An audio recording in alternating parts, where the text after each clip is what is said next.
Assalamualaikum warahmatullahi wabarakatuh. Selamat pagi teman-teman peserta Salam Kampus 2021. Yang saya hormati Kak Bintang Maulana Siddiq Eskom dan Kak Adil Sujana Eskom selaku pembicara. Yang saya hormati Bapak Budi Hartanto Eskom Mkom selaku moderator. Dan tidak lupa yang saya banggakan teman-teman peserta Salam Kampus 2021 yang berbahagia.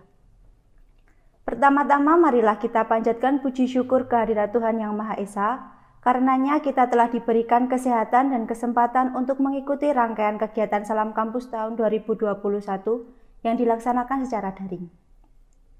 Tak lupa selawat serta salam kita haturkan kepada junjungan Nabi besar kita, Nabi Muhammad SAW, yang kita nantikan syafaatnya di hari kiamah nanti.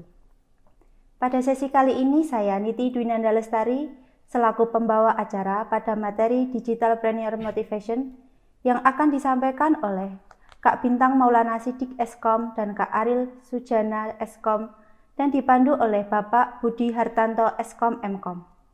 Selanjutnya, untuk mempersingkat waktu, saya persilahkan Bapak Budi Hartanto Eskom Mkom untuk memandu jalannya sesi materi kali ini.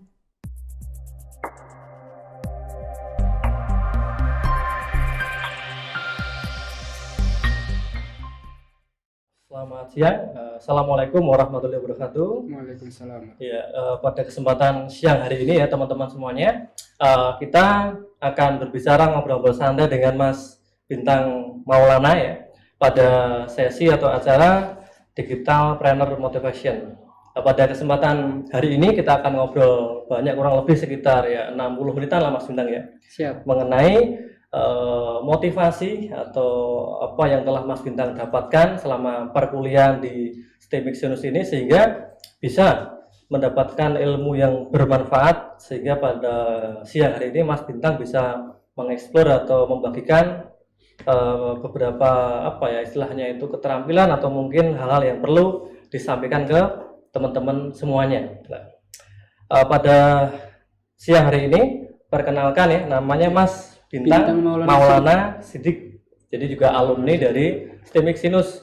Ya, jadi alumni tahun berapa Mas Bintang? 2013. 2003, angkatan tahun 2013 ya. Jadi Mas Bintang itu asli Solo. Asli Solo. Asli Solo. Kira-kira bisa nggak cerita sedikit ya sebelum kita masuk ke sesi yang nantinya. Kira-kira apa ya motivasi Mas Bintang untuk menjadi seorang pengusaha itu kira-kira seperti apa Mas?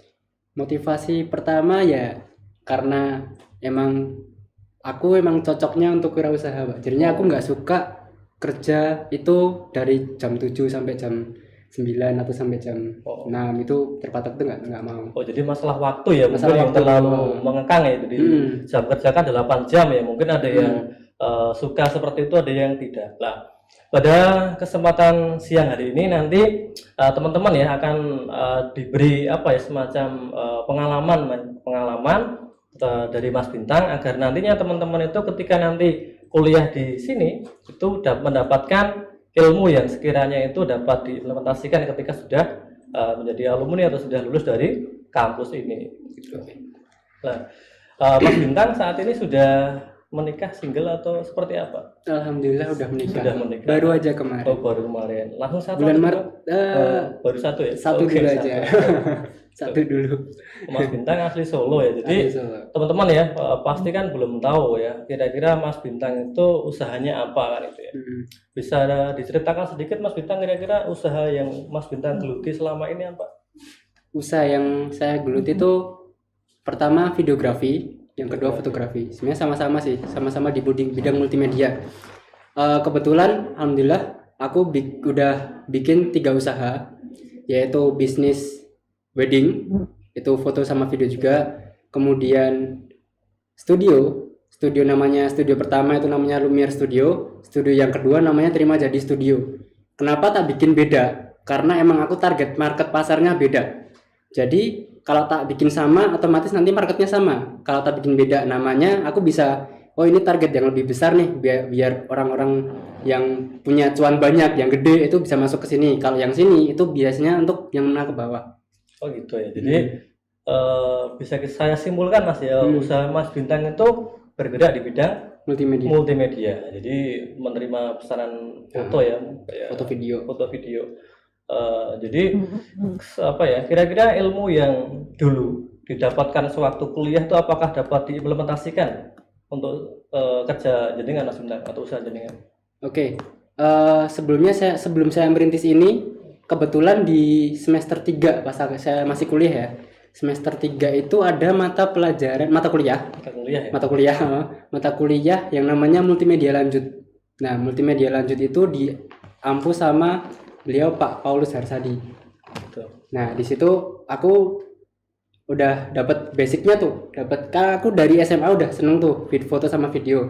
Kemudian dari semester 3 dapat basic dari Pak Paulus Harsadi. Kemudian dari situ aku udah ini aku cocok nih di bidang multimedia nih gitu kan. Habis itu aku belajar otodidak, belajar sama komunitas di Solo, komunitas wedding itu juga belajar sama mereka juga.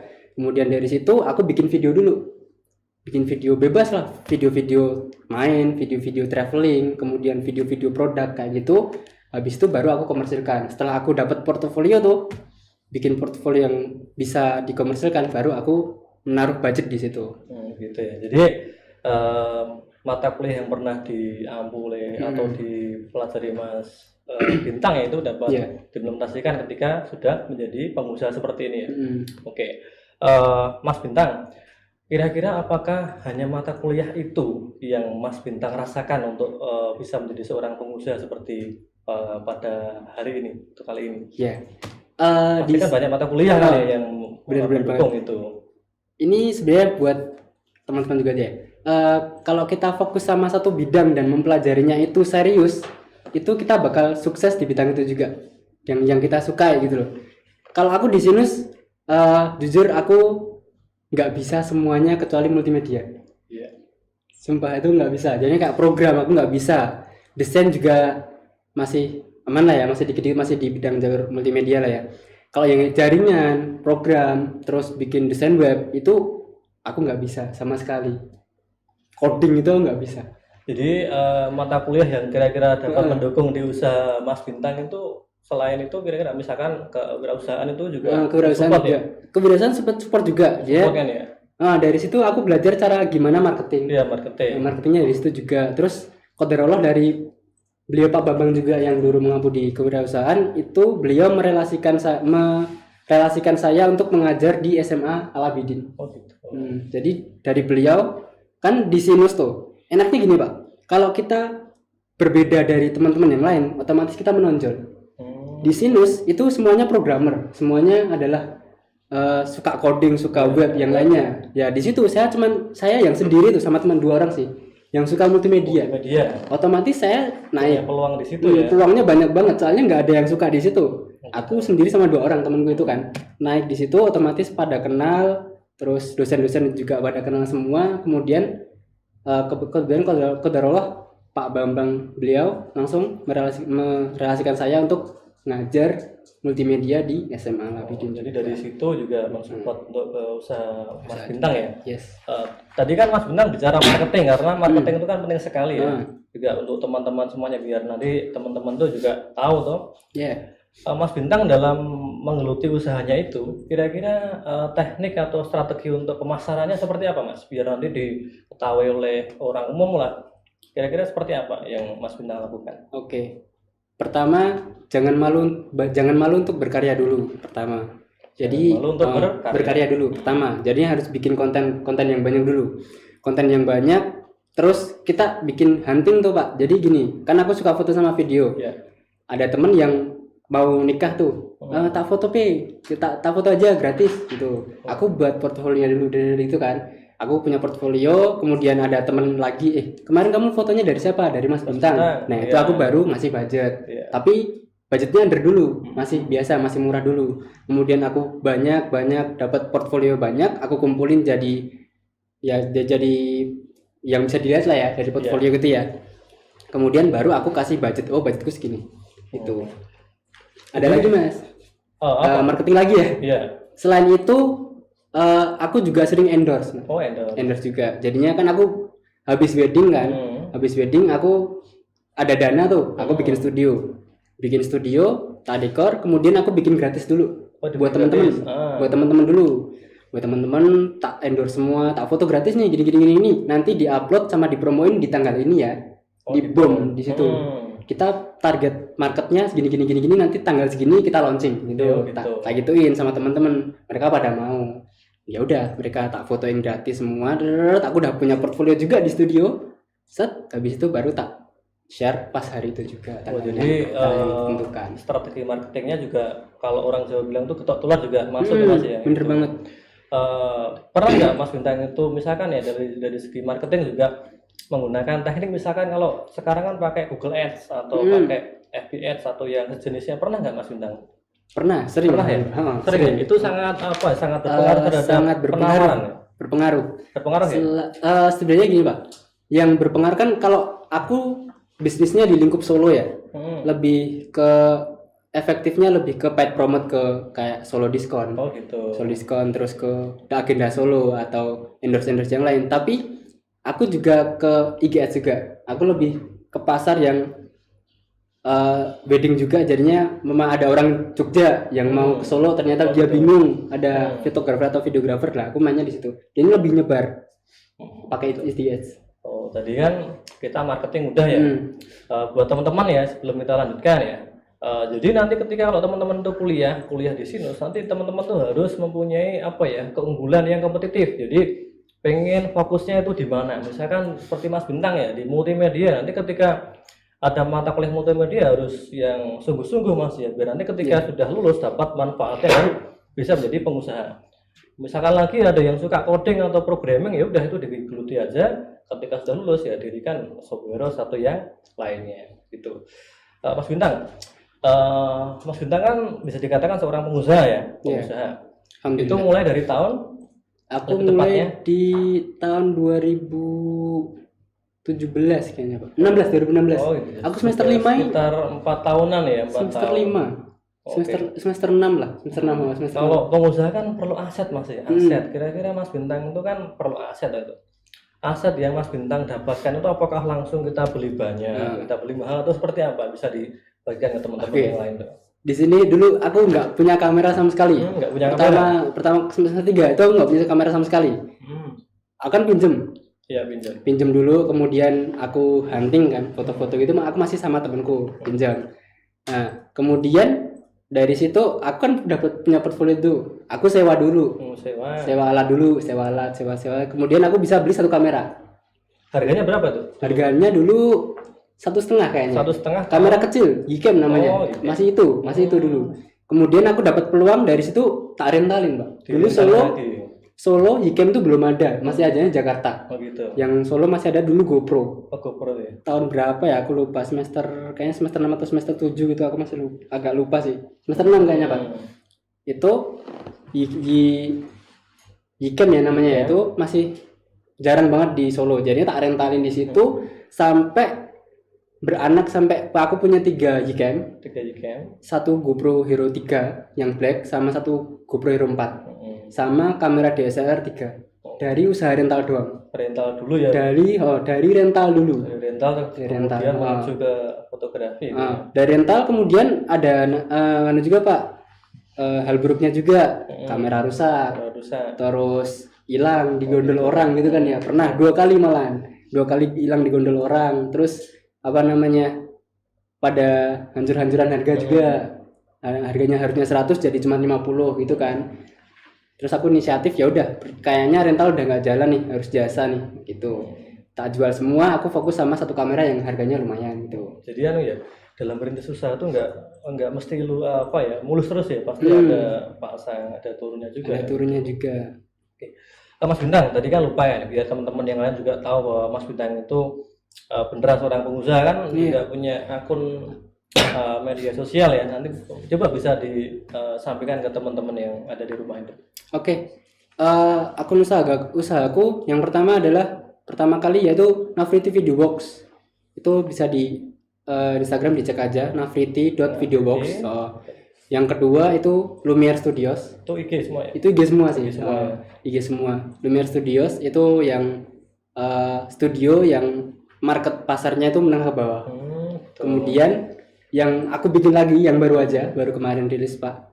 Itu namanya Terima Jadi Studio. Iya, ya, jadi nanti teman-teman bisa dilihat di link di bawah ini ya, nanti bisa dicek aja nanti untuk akun ya, Mas Bintang Instagram semua. Ya, siapa tahu nanti ada yang berminat juga Mas ya untuk bisa yang mau foto studio atau yang mau nikah bisa. Iya.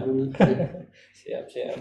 Oke, Mas Bintang, tadi kan bisa aset sudah kan ya, aset. Kira-kira Mas Bintang, aset yang Mas Bintang punyai saat ini sampai saat ini kalau dikuruskan tuh berapa rupiah? Itu kan pasti mahal-mahal ya untuk membuat videografi seperti itu ya.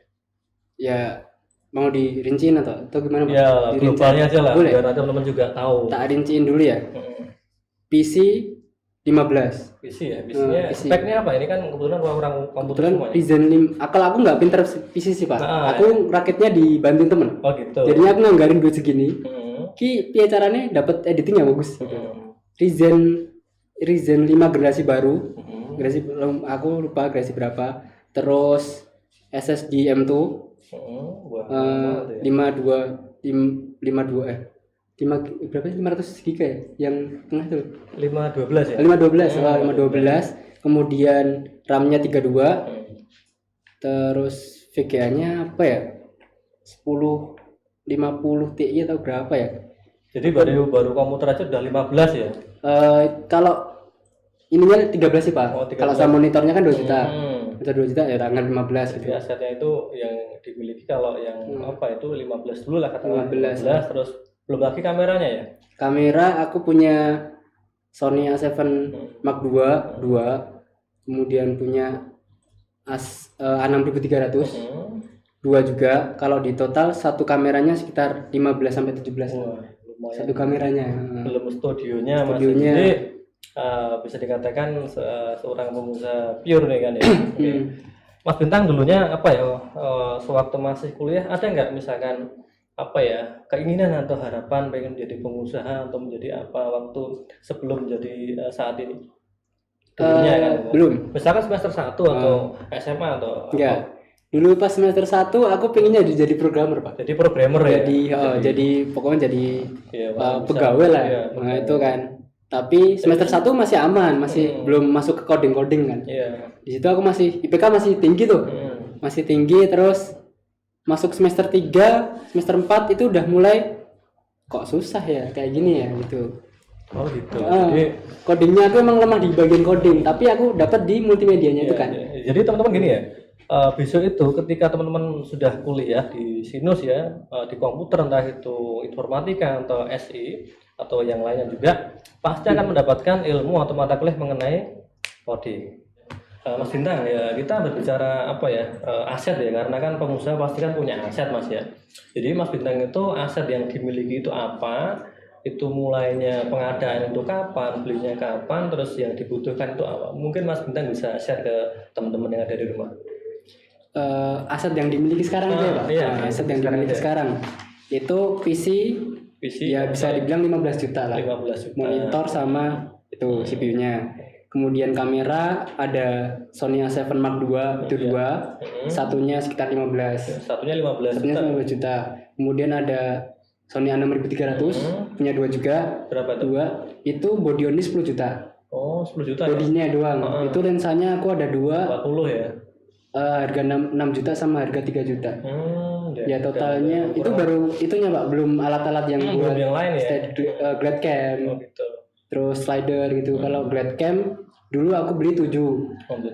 Terus slider itu beli 2,5.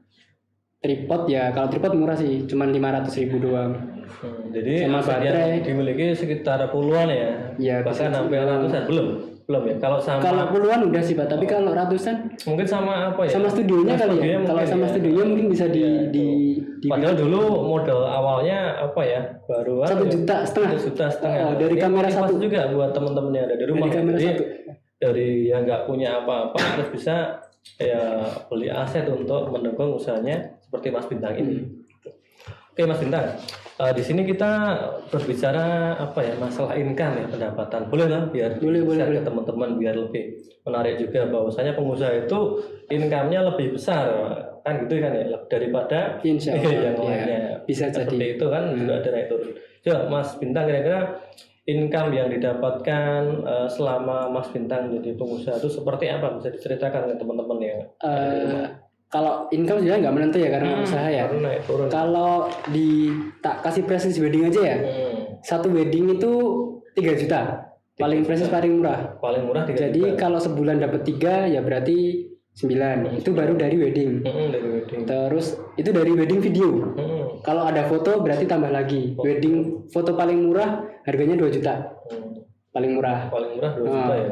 Itu tapi kalau di kepras sama pegawai paling kalau foto dapatnya 1,5. Kalau video 2 juta bersih. 2 juta bersih. 2 juta bersih. Terus dari studio ini kan ada dua tuh. Yang satu ya bisa diambil 2 sampai 5 lah sebulan. Terus 5. Yang ini ya anggap aja bersih ya? bersih. Yang ini yang studio satunya ya bisa omset kemarin bulan Agustus kemarin 11. Oh 11. Oke. 11 juta. Tapi omset belum sama Yang lainnya ya? belum sama gaji pegawai belum. Padahal ini masa pandemi apakah juga berpengaruh terhadap income? Nah itu kita main promo Pak. Main promo. Karena mainnya promo, jadi harganya kita up dulu, kita harga yang tinggi tapi kita promo, jadi kelihatan murah. Di situ mainnya. Gitu. Jadi lumayan besar ya dibandingkan misalkan ya karyawan tapi ya karyawan yang level biasa, tapi kalau dilihat dari pendapatannya Mas Bintang ya cukup besar lah kalau di area Solo Raya.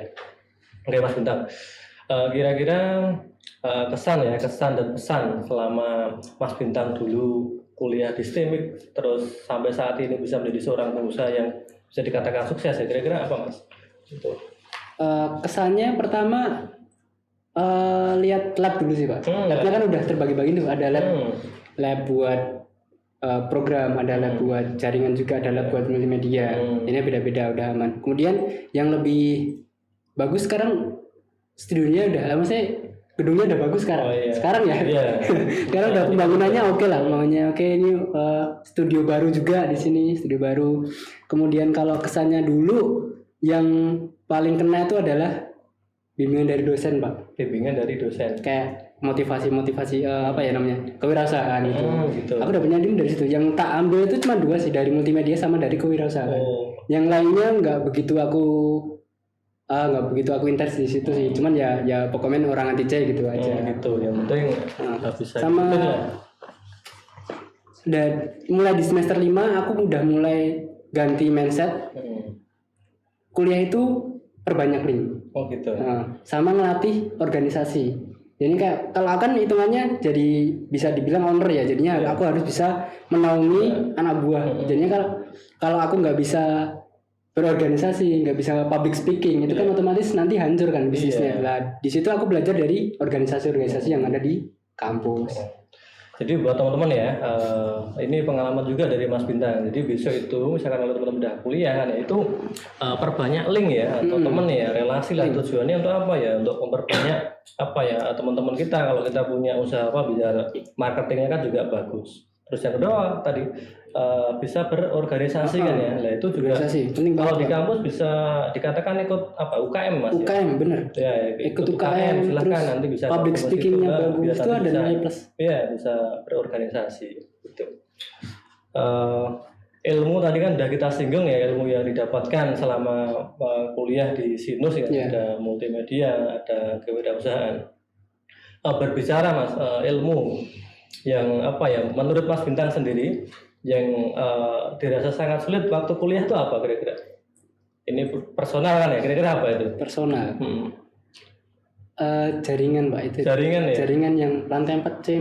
Itu ya, yang pokoknya itu Pak, relasiin dari komputer 1 ke komputer 2 itu pakai IP itu nggak bisa. Gitu. Programmer coding juga nggak bisa sih Pak. Jadi kita harus fokus pada sesuatu yang sekiranya itu bisa. Tapi kan kita sebagai seorang mahasiswa itu harus bisa. Mempunyai kewajiban untuk bisa di setiap mata-mata kuliah yang telah kita ambil, baik itu yang kita sukai atau yang tidak kita sukai, seperti itu. Alhamdulillah, tapi Pak, aku lulus dengan IPK 34. 34 ya. 34,9. Masih lumayan kan, walaupun aku nggak bisa. Tapi minimal B lah dapat. C cuman ada satu, yaitu jaringan yang Iya. itu.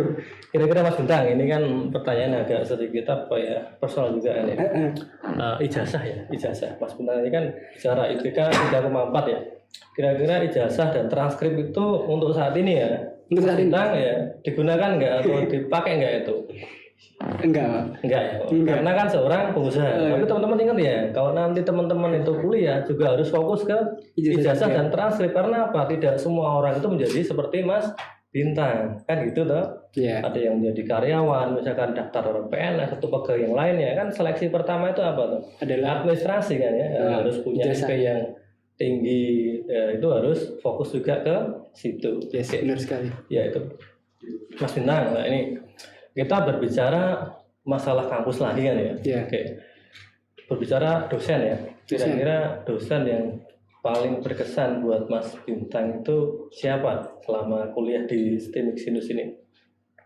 Dosen yang paling berkesan ya. Berkesan bagi Mas Bintang ini kan personal juga kan? Pertama adalah Pak Paulus Harsadi. Pak Paulus. Dia yang mengampu mata kuliah multimedia lanjut, yang bikin aku nge-up lagi di videografi sama fotografi kan. Kemudian Pak Sabto sama Pak Wawan yang mengampu KP sama skripsi. Oh gitu. Beliau banyak banget membantu saya di KP dan skripsi.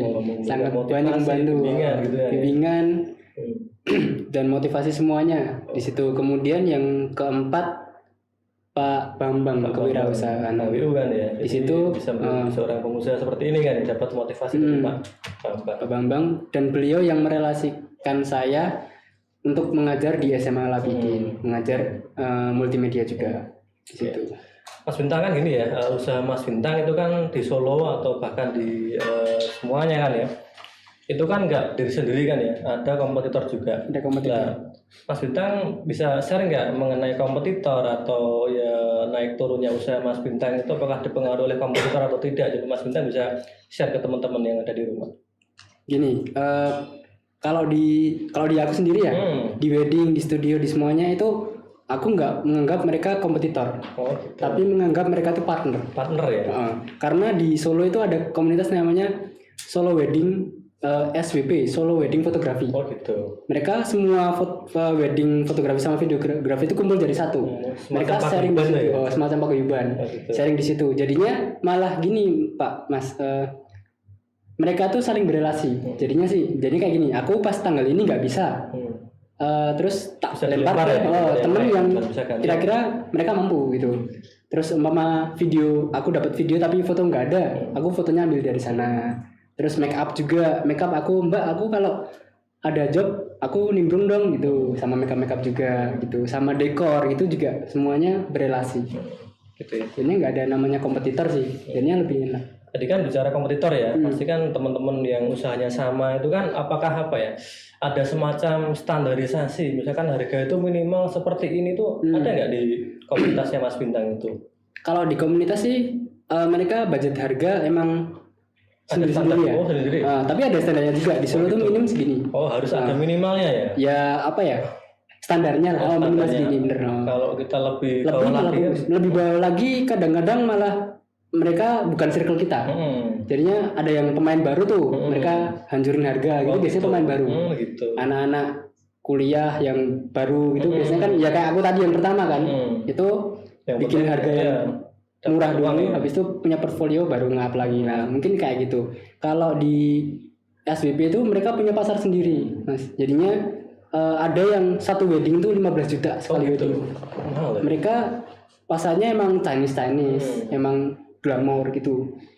Kalau aku kan emang menengah ya, yang 3 jutaan ya. Ada juga yang 5 juta per paket gitu ada. Jadinya emang tergantung market mereka. Oke Mas Bintang, kira-kira apa ya terkait dengan usaha ya, usahanya Mas Bintang kan pasti semua orang kalau pengusaha kan pengen mengembangkan usahanya. Kira-kira harapannya Mas Bintang untuk usahanya itu seperti apa besoknya itu? Mau dikembangkan seperti apa atau ekspansi ke luar kota atau seperti apa? Kalau aku pengennya sih sederhana sih Pak, bisa autopilot.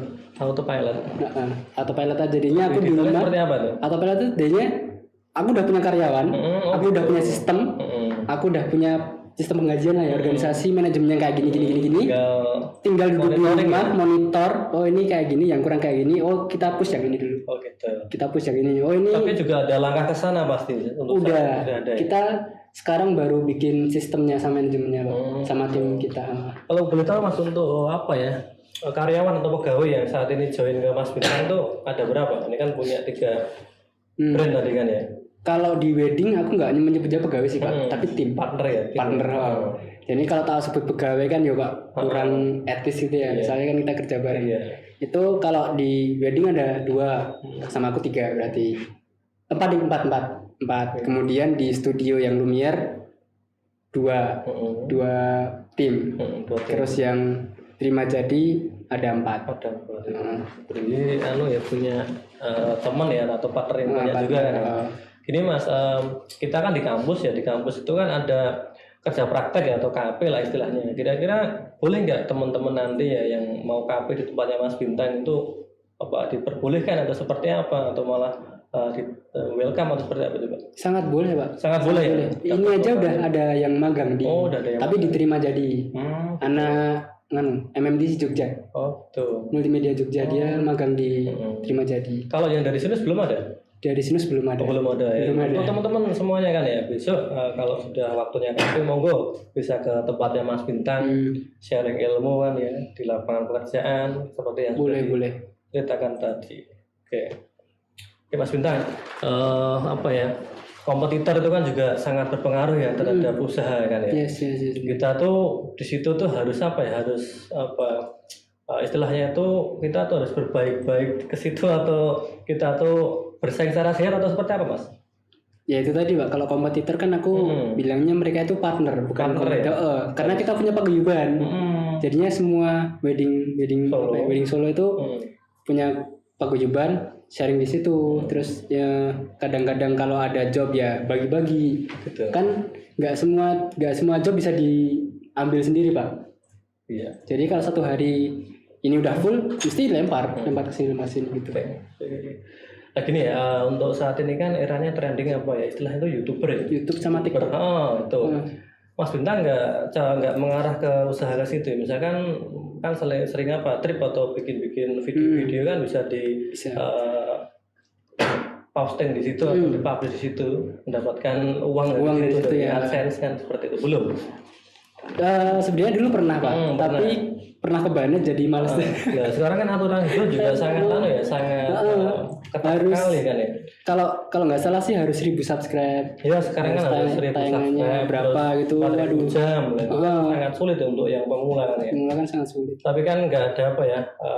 Kalau ada kesempatan bisa ke situ juga. Bisa. Kan emang kan ya. Kalau udah punya perangkat-perangkat yang mendukung untuk membuat video atau film kan bisa ke situ juga.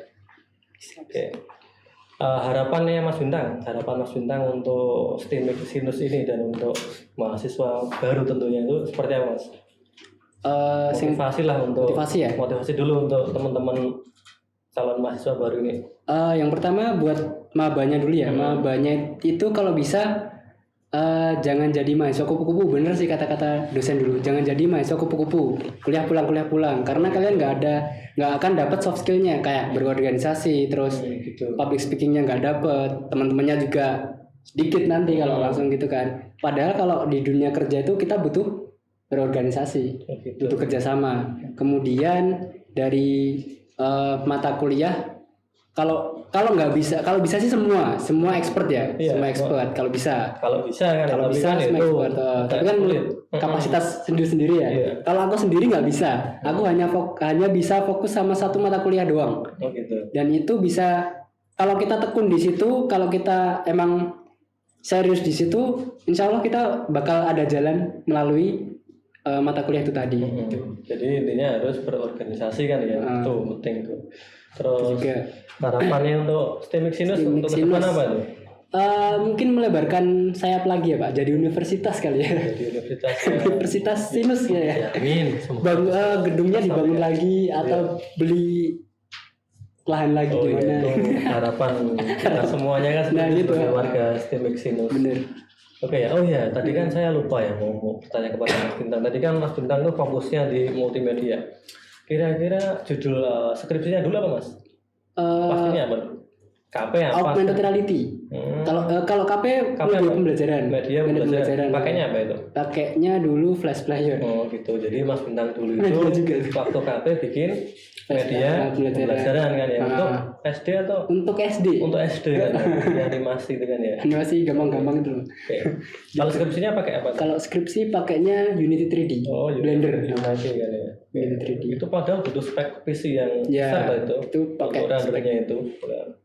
Itu Ya. juga include ya. Di situ Mas Bintang juga satu arahan lah. Jadi masih di multimedia skripsi lah ya. terus sudah lulus untuk menjadi pengusaha di bidang multimedia. Oke, teman-teman semuanya. Jadi kita sudah berbicara panjang lebar. Mungkin belum semuanya Mas ya, tapi ini ada sesi untuk tanya jawab ya pada teman-teman yang ada di studio ini. Ya, nanti silahkan teman-teman yang ada di studio bisa mengajukan pertanyaan untuk kepada Mas Bintang dan bisa nanti di-share bareng-bareng. Oke. Baik teman-teman semuanya, kita sudah masuk ke sesi yang untuk tanya jawab ya. Untuk yang di studio ini ada pertanyaan dari teman-teman mahasiswa. Jadi silakan teman-teman mahasiswa yang ingin bertanya kepada Mas Bintang, nanti Mas Bintang bisa sharing atau menjawab pertanyaan dari yang diajukan oleh teman-teman. Monggo saya persilakan. Iya, makasih ya Pak ya. Perkenalkan nama saya Deva. Saya mau mengajukan pertanyaan buat Mas Bintang. Gini Mas, kan jenengan udah kerja di bidang usaha multimedia, videografi. Pasti kan punya banyak ide kan ya, ide nanti mau haruskan usaha yang ini, ngembangkan ini, ambil prewedding yang ini, nanti ide-idenya bagaimana. Nah saya mau tanya, kadang pernah nggak sih Mas Bintang tuh kayak ngalamin selam atau berasa bosen, idenya hilang, kayak gitu pernah nggak sih Mas? Terus sama solusinya apa kira-kira? Ya, Masalah terima ide kasih. kan, ya? Masalah Oke, ide kadang-kadang langsung blank. Blank. Iya. Kira-kira apa Mas? Ngopi atau seperti apa itu? Kalau ide sering hilang, emang sering Ya, sering ya. banget hilang. Karena kan Kadang-kadang kalau stuck, sudah berkeluarga kan ya. bosen, no. Itu kan yang dipikir nggak hanya pekerjaan. Ya. mikir Banyak keluarga juga. juga ya berarti. Kira-kira apa? Bosen iya. Tapi solusinya kalau aku ya seringnya itu biasanya refreshing mbak. Refreshing sama temen videografer juga. Oh gitu ya. Jadinya kita piknik. piknik. Kita piknik di mama di TW atau di mana gitu. Kita cari footage sebanyak mungkin. Footage itu adalah gambar video. Gambar video. Kita ambil, kita foto, kita ambil gambar-gambar, bebas lah, terserah. Sekalian kita refreshing juga. Gitu. Dari situ kita habis itu kan kita habis fresh, habis seneng capek gitu. Kita di rumah cari namanya referensi lagi. Oh, referensi yang tadi sudah dicari tadi ya. Tapi dalam bidang traveling. Iya. Mumpung kita kalau biasanya footage-nya bagus, gambar yang kita ambil bagus, itu biasanya kita moodnya langsung nambah. Oh gitu. Langsung otomatis di berlian langsung datang ketika gambar kita bagus. Jadi kuncinya solusinya ya kita refreshing. Refreshing Bintang betul. ya. Oh. Bisa. Tapi refreshingnya harus produktif juga pak. Iya. Jadinya refreshing jangan sendiri. Maksudnya jangan use refreshing toh itu enggak. Tapi kita sama teman juga sama tim kreatif juga kan ya. Kita bawa alat juga. Kita bawa alat, kita refreshing, kita shot. Ambil yuk kita renang sambil diambil yuk gini yuk. Ada transisi baru nih kayak gini ayo buat yuk. Ya kayak gitu sih. Nah, kayak gitu. Gitu. Jadi kuncinya itu ya refreshing tadi Refreshing kan. Kalau tetep, idenya Pak. sudah blank atau hilang ya. Mungkin teman-teman ada yang ditanyakan lagi? Sudah cukup ya? Oke cukup. Oke Mas Bintang. Tadi ya kita sudah berbicara sedikit banyak ya mengenai usahanya Mas Bintang. Nah Mas Bintang, kira-kira proyek Mas Bintang yang bisa dikatakan luar biasa atau besar ya selama karirnya Mas Bintang itu seperti apa proyek yang pernah dibikin? Project dari yang kecil dulu ya. Ya, dari yang kecil paling ulang tahun Ulang gitu. tahun.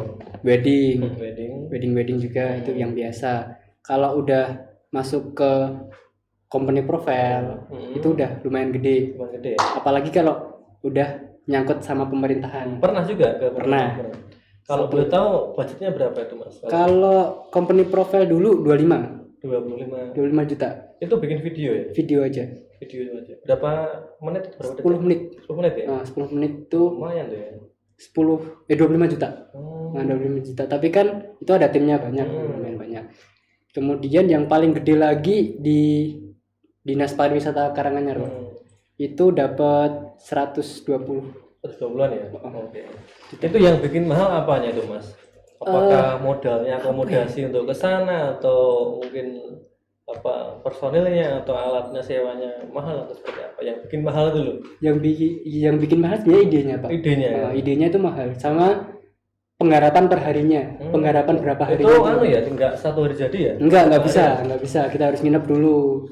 Kalau company profile 3 hari biasanya, 3 hari. Oh, 3 hari. Kita yang bikin susah itu bikin itu apa? Pre-productionnya, bikin skenario-nya, bikin storyline-nya, storyboard-nya kayak gimana ya. Yang mahal itu sebenarnya yang situ. Gitu. Teknisnya juga susah. Cek juga sampai ratusan sudah tadi kan sampai di project tadi. Project ya, alhamdulillah yang paling gede itu. Kalau dari pengalaman Mas, pengalamannya Mas Bintang kira-kira mengambil apa ya project itu yang paling jauh yang pernah Mas Bintang alami kemana tuh yang paling jauh?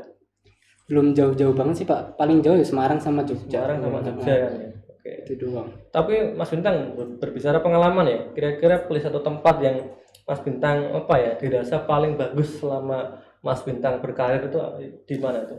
Itu Pak. View-nya yang bagus dulu. Jogja, hotel apa ya? Aku lupa Pak. Yang aku pernah nggak wedding di situ. Oh gitu.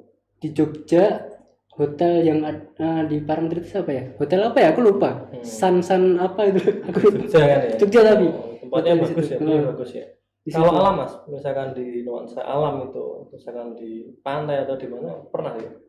Kalau Sekarang. kalau pantai ya itu pas digarap prewedding juga. Kalau pantai kan ya paling gitu-gitu aja tuh Pak. Kalau dinas pariwisata Karanganyar ya pariwisata kayak Karanganyar juga. Paling TW, paling Kemuning kayak gitu. Gitu. Ya, gitu ya. Jadi tadi project sudah dan pengalaman Mas Bintang selama berkarir kan ya sudah diceritakan. Oke ya teman-teman semuanya. Jadi tadi sudah kita obrolkan mengenai pengalamannya Mas Bintang dari mulai kuliah sampai dengan menjadi seorang pengusaha dan tadi juga ada proyek-proyek yang sudah digarap dan bahkan sampai ratusan ya. Ini dapat memberikan harapan kami ya setelah obrolan ini memberikan motivasi bagi teman-teman yang ada di rumah. Jadi ketika nanti teman-teman sudah apa ya kuliah real di kampus Teknik Sinus itu harus yang sungguh-sungguh kan gitu Mas Bintang ya. Yes, benar Pak. Harus fokus kalau suka coding ya main coding, kalau suka apa ya seperti Mas Bintang ya multimedia silahkan fokus ke multimedia. Harapannya ketika sudah lulus tuh punya pegangan yang pasti atau skill atau kompetensi yang dapat rekan-rekan andalkan kan seperti itu ya. Oke, ini berhubung time atau waktunya sudah hampir selesai ya. Ya. Mungkin dari kami saya sendiri dengan Mas Bintang ya mengucapkan terima kasih banyak kepada teman-teman yang sudah melihat tayangan pada siang hari ini. Harapannya nanti dapat memberikan motivasi di bidang usaha digital kan ya, di dunia komputer lah. Itu dapat memberikan motivasi bagi teman-teman yang ada di rumah. Oke. Dari saya cukup sekian. Saya dan Mas Bintang minta maaf apabila ada perkataan yang dirasa itu salah. Akhir kata, Assalamualaikum warahmatullahi wabarakatuh. Selamat siang, sampai jumpa.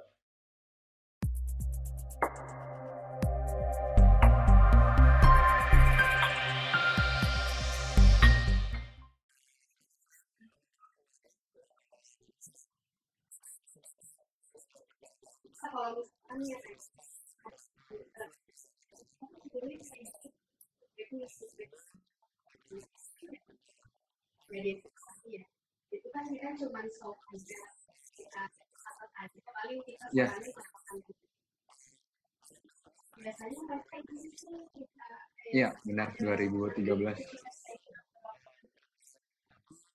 paling kondisi nanti kalau memang Iya, benar.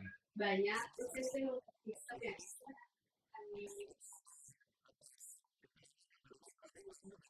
misalkan dia itu bisa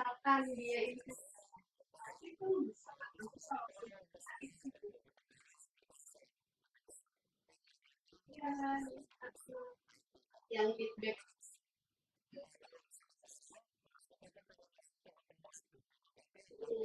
paling kalau emang udah punya hati tuh Iya. sellernya kayak misalkan ada yang ngopi Ya, maaf. jadi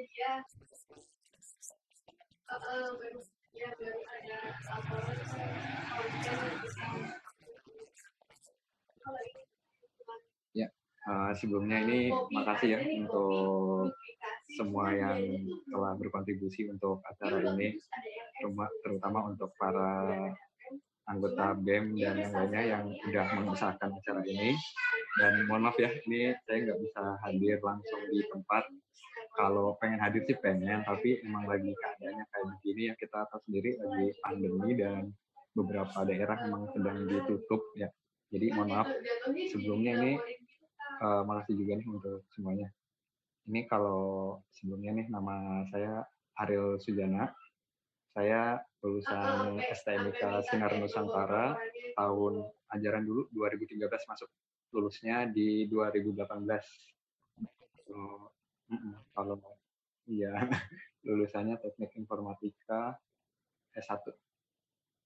Kalau sekarang alhamdulillahnya sih udah kerja, dan kerjanya ini di salah satu perusahaan unicorn dan anak dari perusahaan Decathlon di Shopee sebagai customer operasional dan yang menangani inbound call ShopeePay.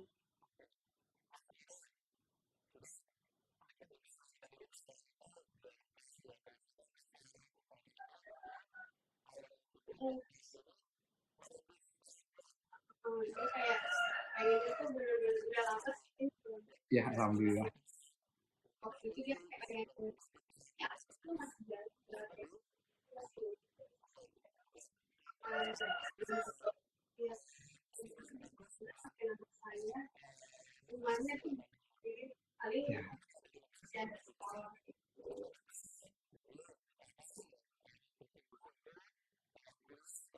produk kiri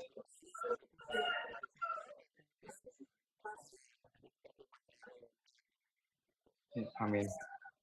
Ya. cuma dia nggak punya dia nggak pernah sama kali itu Ya. Kalau untuk hal tersebut sih, pertama itu harus dirubah dulu mindsetnya. Contohnya kayak gini.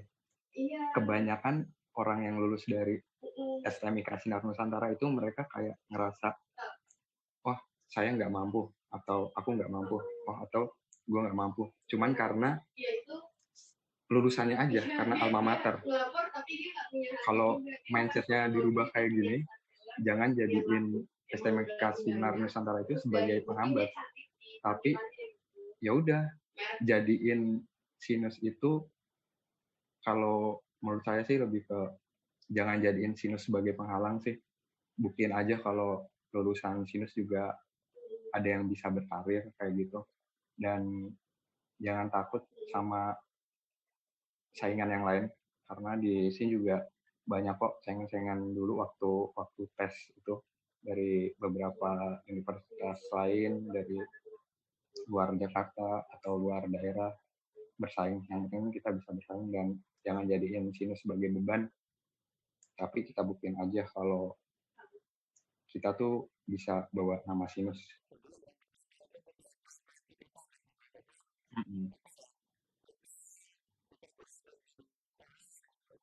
Iya.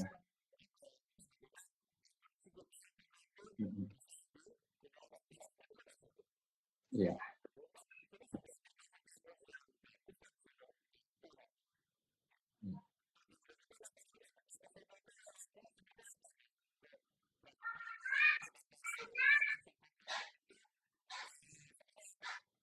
Ya, kalau untuk prosedurnya sih ya awalnya kita apply aja langsung ke website sinusnya.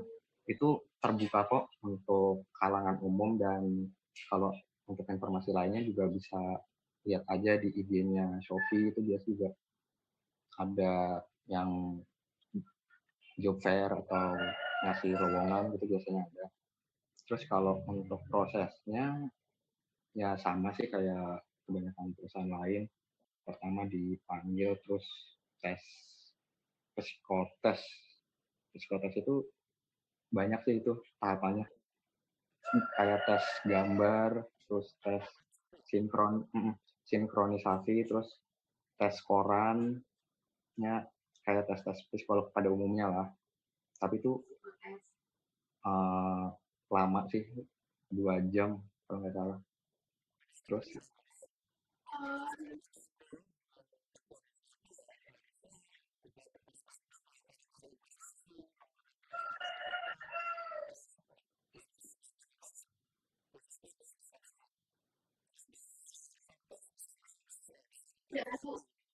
iya ada.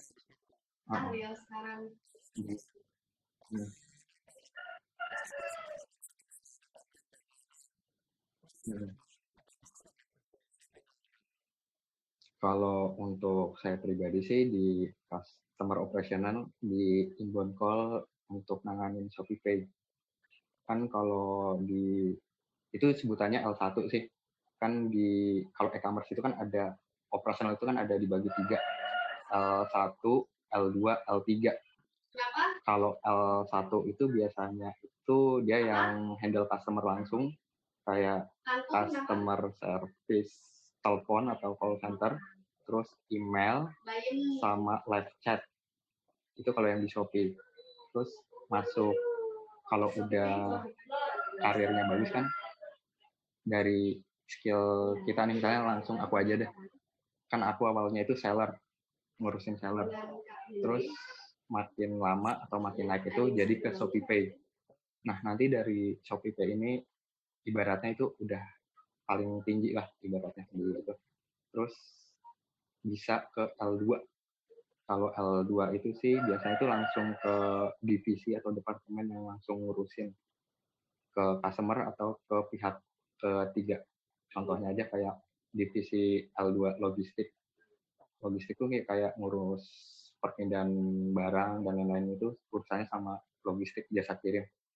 Terus kalau untuk inbound payment gitu kayak pembayaran bank sama pihak bank itu payment. Terus masuk ke produk ada L2 produk.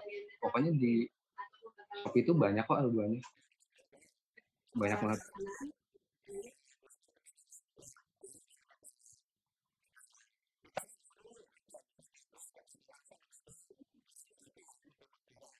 Iya.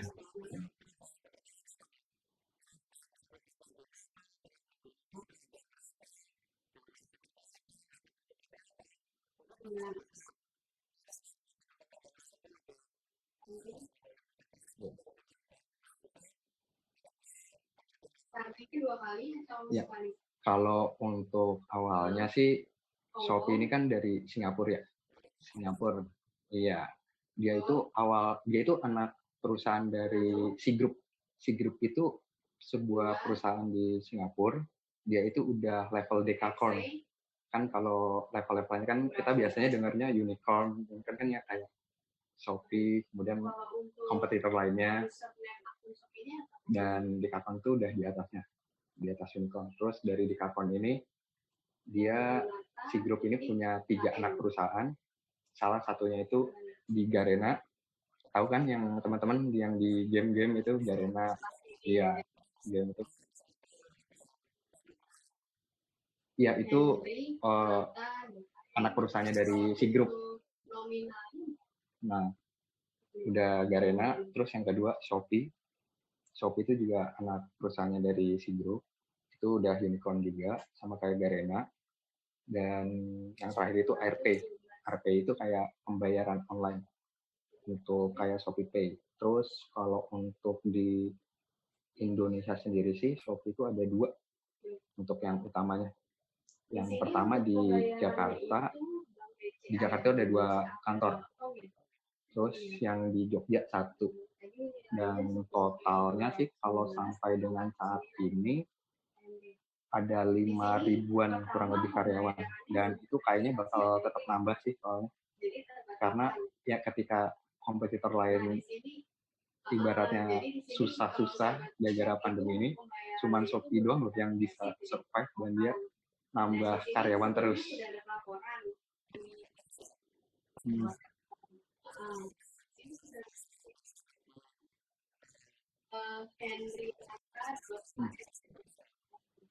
Kalau lahir sih saya sebenarnya aslinya asli Jakarta, tapi Iya, saya asli Belum ada ini. asli Jakarta, terus mulai start ke Sragen itu SMP, ya, sampai dengan iya sampai dengan lulus kuliah di Sinus.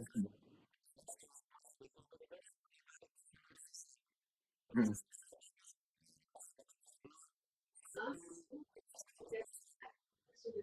Kalau untuk apply pekerja, kalau untuk apply pekerjaan sih jangankan di Jogja, Jakarta aja terbuka kok. Iya. Sesuai.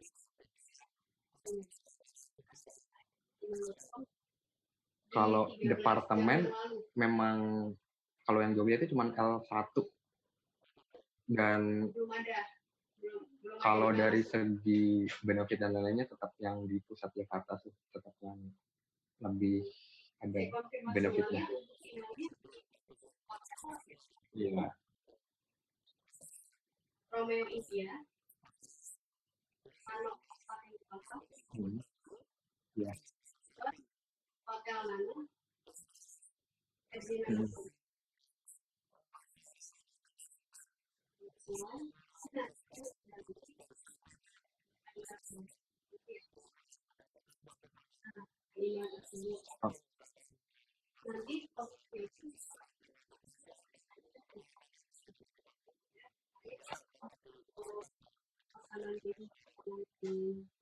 Kalau untuk itu sih lebih ke soft skill ya. Saya juga dulu kan waktu di Sinus, waktu masuk kuliah itu kan juga sempat ya jadi MC seminar regional waktu itu kalau nggak salah, jurnalistik. Sama yang dulu Sinus kan yang nasional itu, yang game, yang kita ngundang game log itu kalau nggak salah. Itu juga jadi MC dan ya mungkin karena passion juga ya, suka ngomong, suka bicara, ya dapat di Shopee. Terus kalau yang spesifik kayak coding itu malah benar-benar diterapin di Preflight Traveloka. Oh iya, sebelumnya kan aku juga pernah di Traveloka ya, dan pernah juga di Preflight. Di Preflight itu benar-benar yang kayak coding. Preflight itu kan kayak ada ngatur perubahan jadwal, terus ibaratnya gini deh yang gampangnya, kalau ada orang yang mesen di Traveloka, kemudian kan ada waktu pembayaran nih, batas pembayarannya, misalnya 1 jam kalau penerbangan, itu dia nggak bayar, itu yang bersihin itu kita L2 Preflight, itu juga pakai coding. Ya maksudnya kayak ya nggak coding banget sih, kayak basicnya itu kayak di coding, kayak nulis CMD apa-apa biar gimana caranya itu kursi jadi kosong lagi gitu.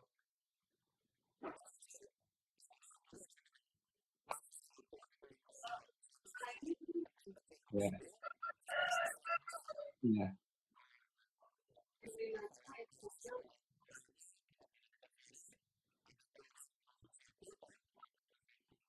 Iya.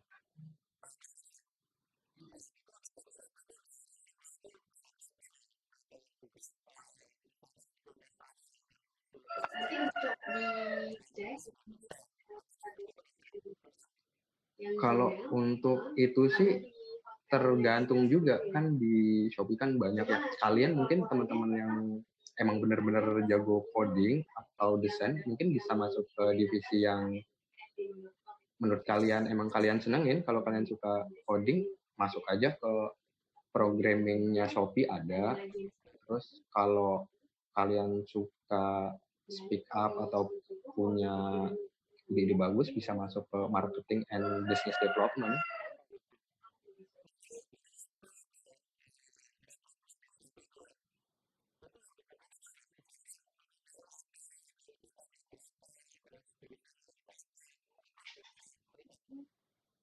Kalau untuk itu gimana ya? Kalau standarnya itu sebenarnya udah ada ya di webnya Shopee atau di yang lainnya, itu tinggal dibaca aja. Karena nggak ada spesifik yang tapi rata-rata itu semua jurusan bisa kok. D3 S1 bisa. bocoran tuh.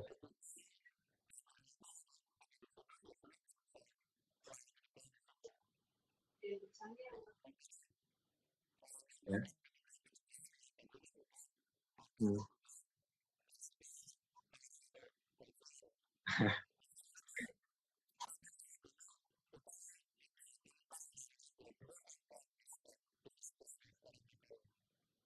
Kalau rank gaji sih tergantung itu juga ya, divisi dan jabatan lain-lainnya. Kan kita kan baru merintis gitu, paling kalau gaji awal sih kan training ya. Training itu kan 1 bulan, tapi cut off gajinya itu di tanggal 25 dan pas aku masuk itu di tanggal 10. Jadi 15 hari kerja dapat UMR Jakarta lah. 4 plus.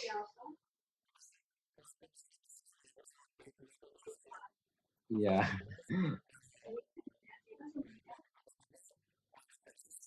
iya, iya. Kalau sekarang sih udah kalau udah kalau udah lewat masa itu sih 5 lebih dapat lah. Iya, iya, iya, iya.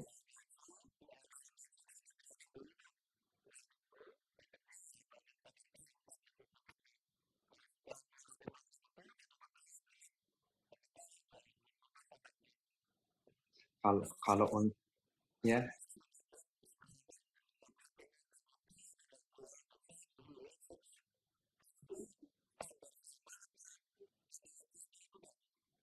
ada level-levelnya. Tapi tapi biasanya sih itu bisa 2 digit nyampe kali. Ya, 2 digit lah kalau.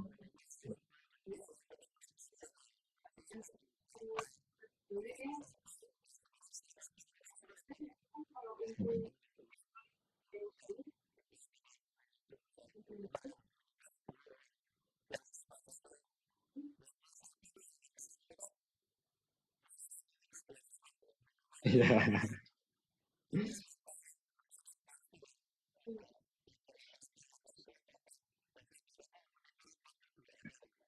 ya. Itu kalau yang atas atas kalau yang karir baru mulai sih 2 digit lah kalau pengen masuk ke IT-nya. Tapi ya itu siapin aja untuk keseluruhannya, kan saingannya nggak cuman kita-kita aja.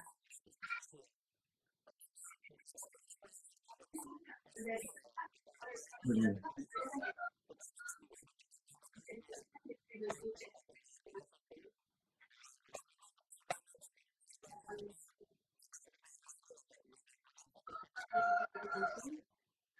Kan kalau pada dasarnya sertifikat itu kan cuman sebagai salah satu pendukung ya.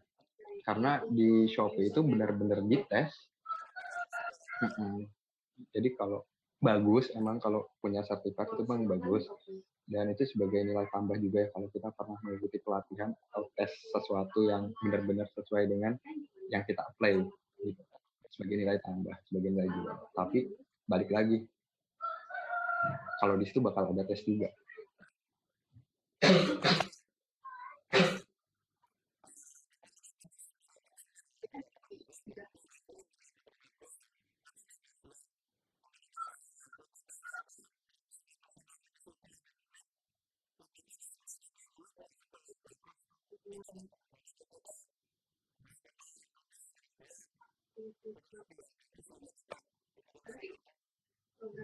Kalau untuk hal tersebut sih, kalau yang di Shopee itu yang paling diutamain itu attitude atau sikap. Sikap itu wajib, nggak bisa ditolerir kalau di Shopee. Dan tapi balik lagi ya dites, tetap tes. Buktinya kan lulusan Kinus juga saya bisa. Alhamdulillahnya dapat di situ kan. Iya, iya di Shopee itu disiplin, attitude itu udah nomor 1 lah kalau masalah knowledge atau pekerjaannya bisa ngikutin lah.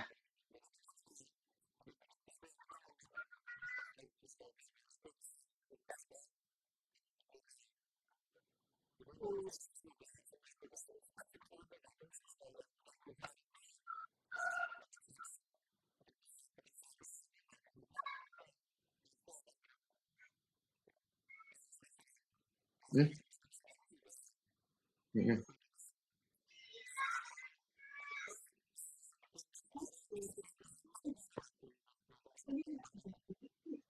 Di Shopee yang buat nyaman banyak sebenarnya. Ya kalau orang yang kontrak atau yang kos itu bener-bener kayak surga lah menurutku kalau di Shopee. Soalnya itu bener-bener banyak makanan, banyak banyak snack, kudapan, terus banyak free dong. Iya, tinggal ambil aja. Lu bawa pulang boleh. Dulu waktu training juga ambilin aja snack. Bawa ransel beneran. Bawain aja snack, kopi. Bawa aja kopi, masukin tas, cemil di rumah. Terus apalagi ya, ada game banyak sih di setiap lantai. Ada biliar, yang suka main biliar bisa. Pingpong ada. Terus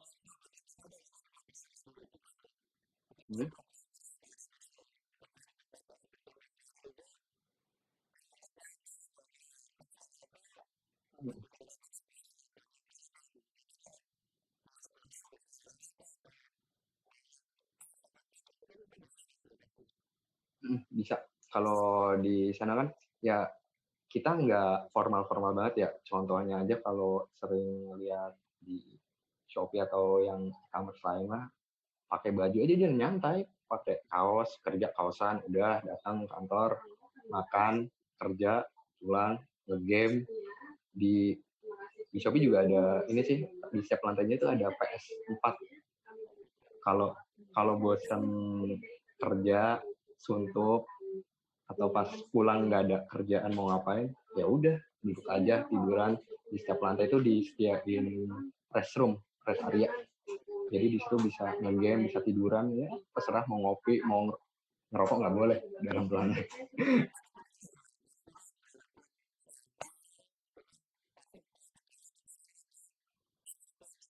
Ya benar, ya benar.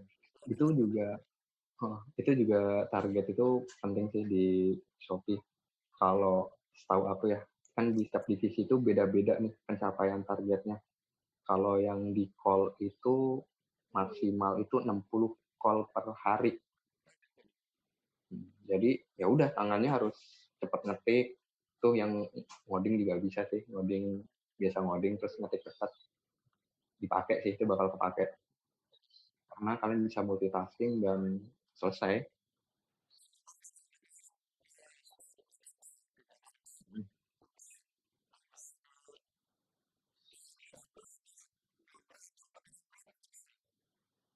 Kalau aku sih alhamdulillahnya masih ada orang tua di Jakarta, masih ya masih ikut orang tua aja. Hah?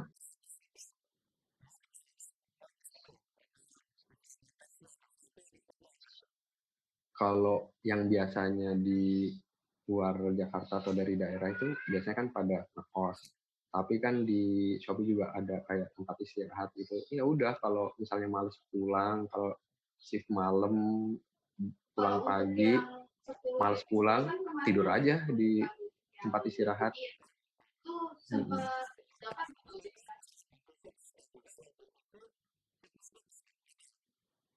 Kalau shiftnya itu sih, kalau yang di bagian aku sih banyak shiftnya.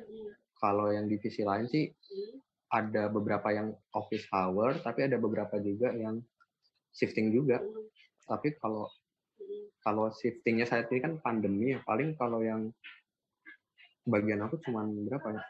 Jam 6 pagi sampai jam 3 sore, terus jam 7 pagi sampai jam 4 sore, jam 10 pagi sampai jam 6 malam, terus jam 1 siang sampai jam 10 malam, jam 3 sore sampai jam 12 malam, sama yang terakhir yang shift malam jam 10 malam sampai jam 7 pagi. Itu lagi pandemi. Kalau nggak pandemi di kerja di kantor bervariasi lagi malah shiftnya.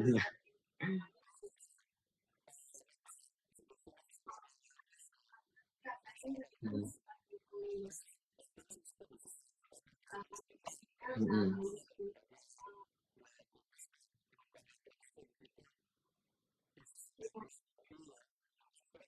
Hmm.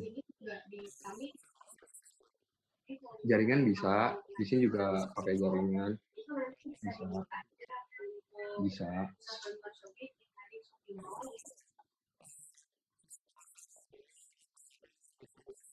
Bagaimana cara sudah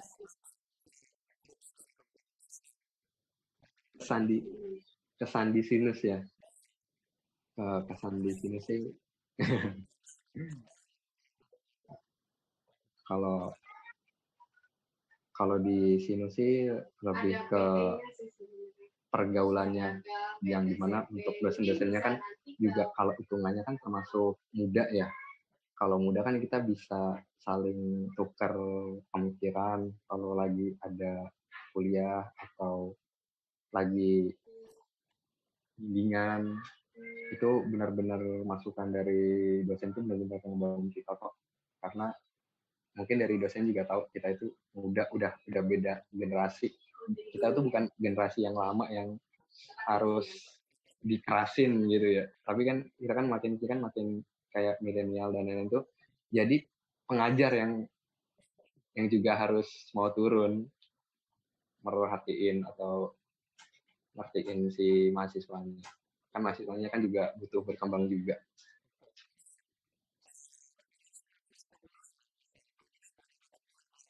Ah,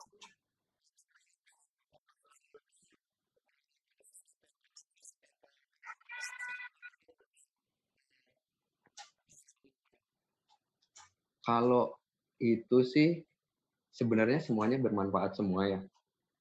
Buktinya juga sedikit-sedikit masih bisa lah untuk desain, coding, dan lain-lainnya. Tapi kalau yang benar-benar berkesan sih, apa ya? Kalau semuanya sih emang gimana ya? Susah sih. Matematika enggak deh. Itu benar-benar meras otak sih. Tapi tergantung orang juga sih, kebetulan aja. Tergantung orang. Kalau lebih ke ini sih, kalau aku lebih ke soft skill. Waktu itu ada kan, kewirausahaan juga ada waktu itu. Itu yang benar-benar harus ngeluarin kreativitas sih. Kan waktu itu kalau nggak salah ada kayak pelajaran kewirausahaan untuk menciptakan, untuk menciptakan atau membuat hal baru. Seenggaknya kalau misalnya kita ingin berwirausaha itu bisa dapat keuntungan lah atau profitnya. Kan kita harus buat yang aneh-aneh atau yang mungkin unik gitu. Nah itu bener, mencari hal unik itu bener-bener menguras otak sebenarnya.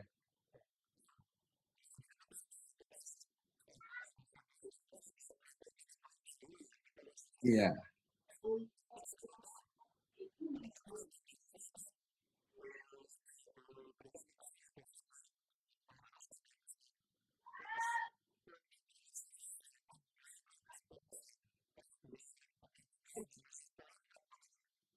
iya,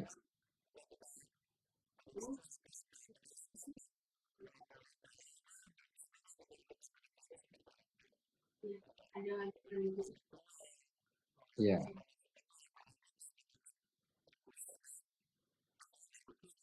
iya, dapat profit harus. Ya,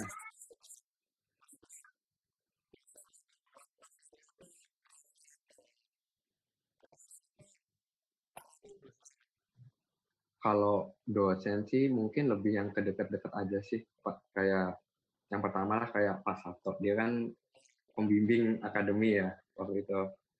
Terus ya sebagai pembimbing akademi kan harus iya, ya Pak Sabto kalau nonton dapat salam ya Pak ya. Ya, terus ke Bu Fitri. Dia itu selaku Bu Fitri, sehat ya Bu ya? Dia selaku pembimbing KP. Iya. Aku bikin sistem informasi sih, TK di pedesaan gitu. Terus siapa lagi? Kalau skripsi, nah ini mungkin spesial lah. Pak Bebas sama Bu Srisis. Iya, Bu Sis tuh deket banget aku sama Bu Sis. Iya. Nah, itu pengujinya itu tuh waktu itu entah kenapa ya, Pak siapa ya? Pak Wawan sama Pak Pus. Nah, tapi beliau berhalangan. Jadi kayak kayak dapat bonus. Iya, yang terus jadi ya merasakan pressure-nya lebih tinggi ya kalau diuji langsung sama Pak Wawan. Wah ya, Pak Wawan tuh gimana tuh kabarnya? Salam ya Pak ya. Iya, dia informan itu kalau kita nggak tahu jadwal dan malas melihat jadwal, tanya aja sama Pak Mamo. Pak Mamo tahu deh. Iya. Terus waktu itu diganti sama Bu Retno kalau nggak salah sih. Skripsi.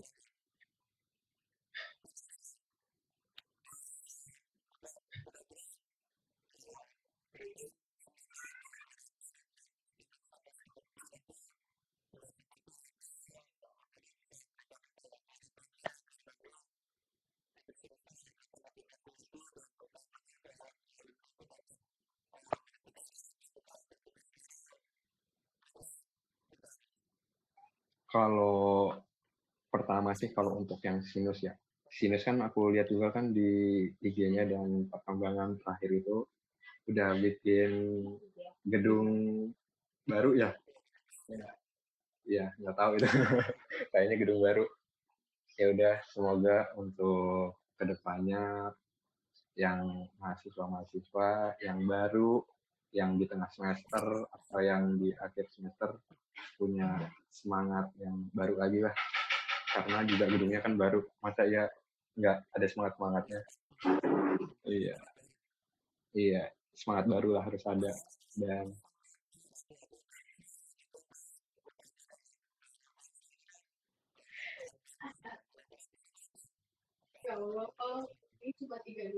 kalau itu ya, kalau pesan dari saya sih ini yang benar-benar harus kalian tanam ya di dalam mindset kalian. Kalau jangan jadiin kampus itu atau alma mater kita itu sebagai penghalang kita untuk berkarir. Karena itu nggak benar-benar nggak bagus. Karena banyak loh orang yang ngerasa kita nggak bisa bersaing. Itu banyak. Itu sebenarnya bukan kesalahan dari kampusnya juga, tapi dari mindsetnya mereka. Mereka nggak mau keluar dari mindset itu. Karena kalau kita berani keluar dari mindset itu, kita bisa bawa nama Sinus lebih tinggi harusnya. Yang penting kita jangan berkecil hati atau ngerasa nggak bisa bersaing dengan yang lain. Buktinya saya bisa nunjukin kalau kita bisa bersaing kok dengan yang lainnya. Yang penting itu sih, jangan merasa kecil hati dan rubah mindsetnya. Jangan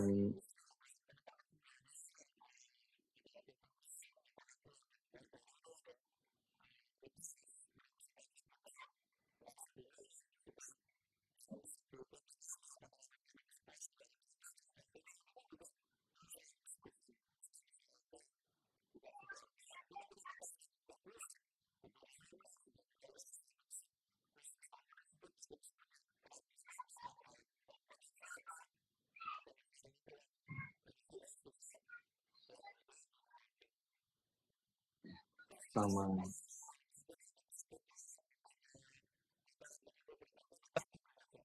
Ya, makasih ya. Ya.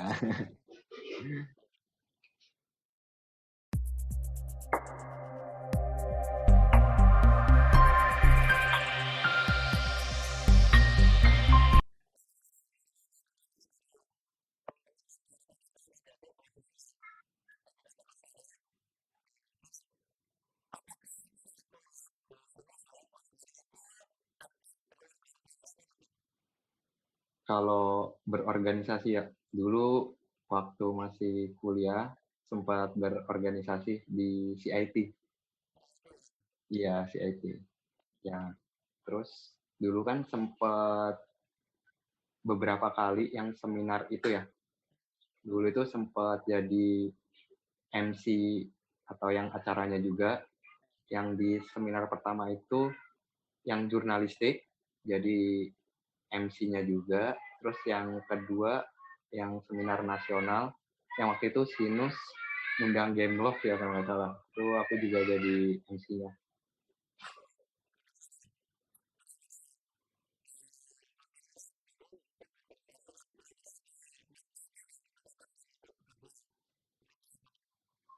Kalau kalau organisasi sih pasti ada ya, karena setiap kerja ya, karena setiap pekerja perusahaan itu juga kan sebuah organisasi ya, jadi bisa lah nerapin yang kita ikutin.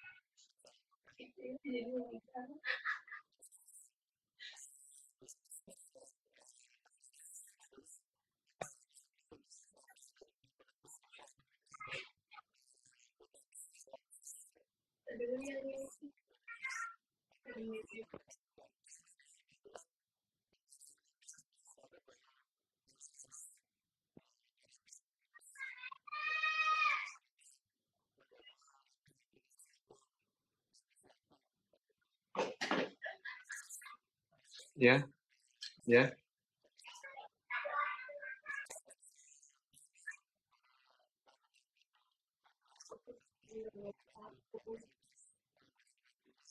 Iya,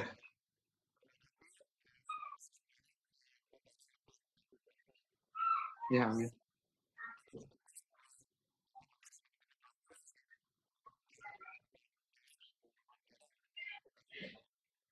Boleh dong, salam lagi. Waalaikumsalam. Iya.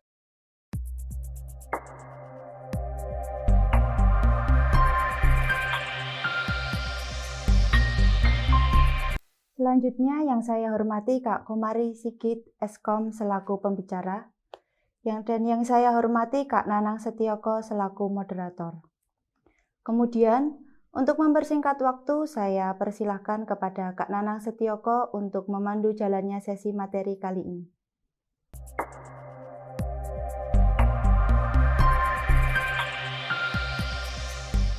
Ya, Assalamualaikum warahmatullahi wabarakatuh. Assalamualaikum. Selamat siang teman-teman semuanya, peserta Salam Kampus tahun 2021 ini. Pada kesempatan kali ini kita akan membahas mengenai materi kita kali ini, yaitu DPM alias Digital Planner Motivation.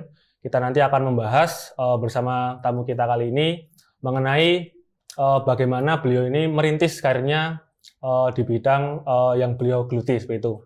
Dan pada kesempatan kali ini kita datang tamu, beliau ini merupakan direktur dari Deksa Purnama, sebuah perusahaan software house di Sukoharjo.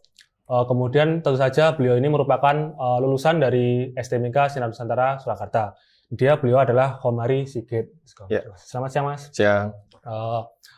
Baik, pada kali ini bisa sedikit dijelaskan, Mas, jenengan itu usahanya seperti apa, Deksa Purnama ini? Oh, baik. Jadi gini, Deksa Purnama itu perusahaan software house di Sukoharjo ya, tapi kalau ditanya biasanya ngakunya Solo.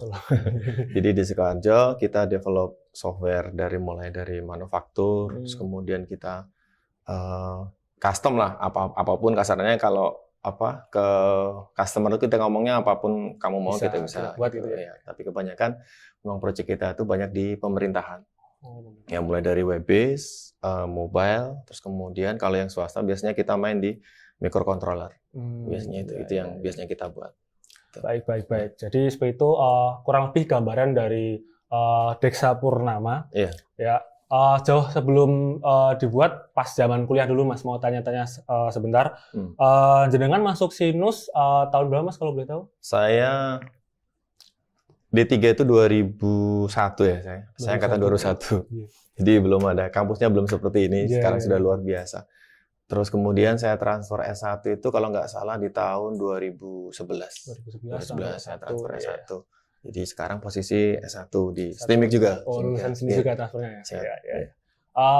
Pas berkuliah di Sinus tentu saja kan dapatin ilmu-ilmu yang tentunya berhubungan dengan IT ya Mas. Nah, Iya.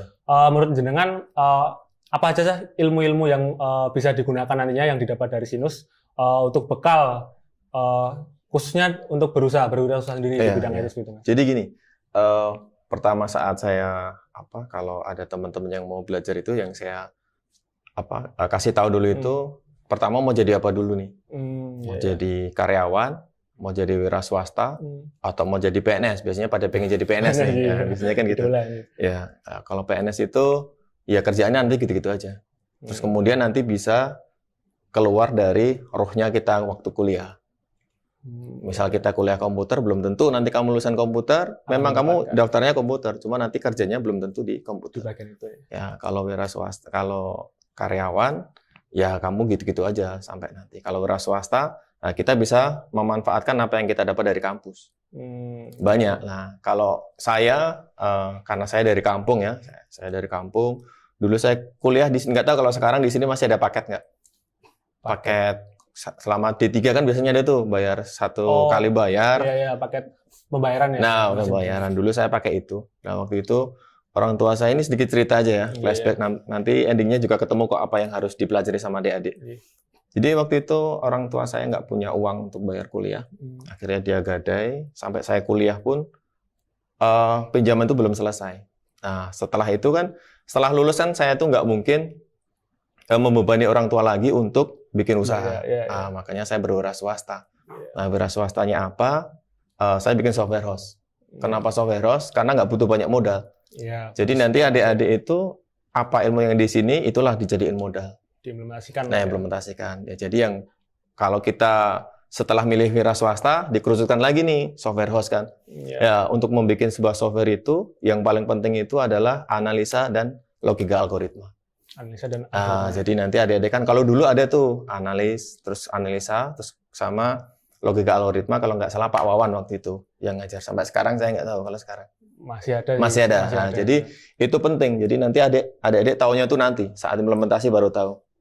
Iya. Nah, itu yang penting itu kalau saya sih. Kalau coding itu terserah. Bahasa program itu terserah mau pakai bahasa apapun nggak masalah. Yang penting logikamu jalan. Iya, sebagai dasar berarti Nah, ya, sebagai dasar. jalannya aplikasi itu nantinya Betul, seperti apa analisis sama Iya. logika algoritma. Itu sih kalau buat adik. Ya, berarti untuk adik-adik mungkin teman-teman maba mungkin yang ingin berkecimpung silakan dikerucutkan dulu nanti ya Mas. Iya. Kerucutkan mau jadi apa Mau dulu. jadi apa dulu. Terus dispesifikan nanti baru bisa apa aja yang perlu dipelajari dalam kuliah. Betul. Jadi jenengan nanti waktu kuliah itu bisa tepat sasaran gitu loh. Saya Iya. masuk kuliah mau jadi apa, pelajari ini gitu ya Mas. Iya, betul. Baik, terima kasih. Iya. Kemudian mungkin ada dosen favorit Mas di Sinus dulu. Aduh, siapa ya? Saya pernah diusir dosen waktu itu. Diusir Mas. Yang ngajar algoritma siapa ya? Yang ngajar HTML. Siapa Pak? Teguh ya, Pak Teguh ya? Oh, Pak Teguh. Nah, Pak Iya, Teguh. Pak Waktu Teguh. itu kita itu dapat HTML itu cuma 1 SKS kalau nggak salah. Ya, 1 SKS itu berarti 1,5 jam, 1:45 menit lah. Pertemuan ini. Nah, itu pun langsung di lab. Waktu itu kan memang saya nggak tertarik dengan HTML. Ya. Nah, waktu itu sempat diusir. Kemarin pas akreditas juga begitu ada beliau, saya ngomong sama beliau. Akreditas kampus kan kemarin juga ngisi juga. Nah, saya ngomong sama beliau, minta maaf. Tapi ternyata disitulah tempat saya makan. Iya. HTML itulah tempat saya makan sampai sekarang. Sebenarnya nggak peduli Ya, nggak bilang peduli. ya. Dan sampai diusir dari Iya. ruangan. Itu Pak Teguh. Ya, berarti yang paling berkesan lah ya Siap, sama iya. kuliah. Pak Teguh. Ya, selanjutnya kehidupan kuliah, lulus akhirnya habis lulus langsung merintis atau ada? Oh ya, jadi setelah lulus itu saya semester 5 karena saya kasaran itu harus menumpang pengen hidup juga. Iya. Jadi kuliah aja Membantu sudah keluarga juga ya. Jadi saya semester 5 itu memang saya semester 5 harus kerja. Semester 5 harus kerja. Nah, akhirnya saya kerja semester 5 saya ganti kelas malam. Oh, D3 saya ganti kelas malam. Tapi ternyata ada plus minusnya. apa itu Mas? Untuk adik-adik saya sarankan kalau kuliah ya kuliah, kerja aja. Saya pernah ngalamin soalnya. Fokus juga ya. Ya, fokus. Jadi kalau semakin kamu kuliah sama kerja, fokusmu beda, entah nanti ada yang dikorbankan. Kuliahmu pasti mundur. Nah, di semester 5 nilai saya mulai jatuh jelek, tapi mau gimana lagi, saya juga butuh makan. Juga, ya. Nah, nanti itu pilihan, opsi aja. Nah, itu saya semester 5, terus saya mulai bekerja di perusahaan. Saya jadi tukang ketik waktu itu. Tukang ketik. Tukang ketik. Tapi saya dari kerja itu bisa ngumpulin modal. Modal buat Ya, ke depan saya buka investasi. rental komputer. Rental komputer. Rental komputer, terus kemudian saya kerja di swasta. Saya ngerantau ke Jakarta.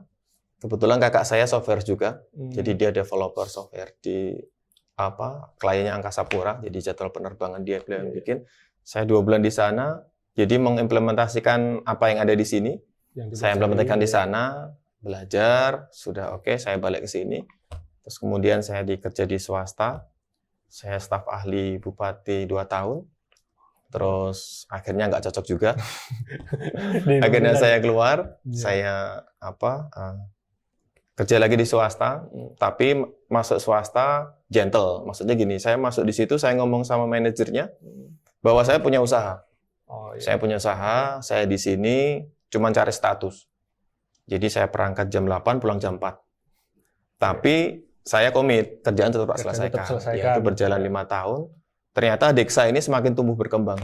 Semakin berkembang ya, berkembang luar biasa. Kliennya juga alhamdulillah udah mulai besar. Akhirnya saya pamit. Pamitnya juga gentle, aplikasi udah selesai, tinggal dipakai. Ya. Akhirnya sampai sekarang saya fokus di Dexa. Berarti setelah itu ya. Itu tahun berapa kalau boleh tahu pembentukan awal Dexa itu? Dexa itu rilis 2011 kalau nggak salah. Itu belum berbentuk badan hukum, baru rancangan-rancangan aja.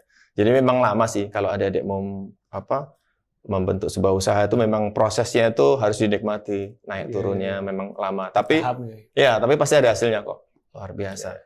Dulu berarti awal-awal Dexa dibentuk itu marketing jenengan itu gimana untuk mempromosikan usaha jenengan dulu? Nah, jadi gini. Kalau adik-adik mau mulai usaha, pasti kan ada penjajakan pasar tuh. Lihat dulu, kita mau ke pangsa pasar sih. Ya, jadi kalau kamu punya sama-sama produk air mineral, dia pasti punya pangsa pasarnya menengah ke atas. Sama kayak saya. Jadi saya waktu staf ahli 2 tahun itu, ternyata peluang bisnis software di pemerintahan itu besar. Ya. Banyak orang yang bilang di pemerintahan itu nanti ditipu, bayarnya mundur.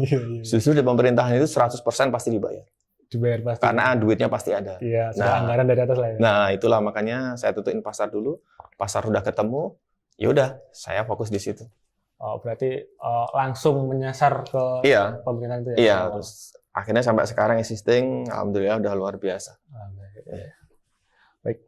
Kemudian tantangan sendiri dari awal membutuhkan sampai saat ini, apa saja sih tantangan-tantangan dalam berwirausaha seperti itu, Mas?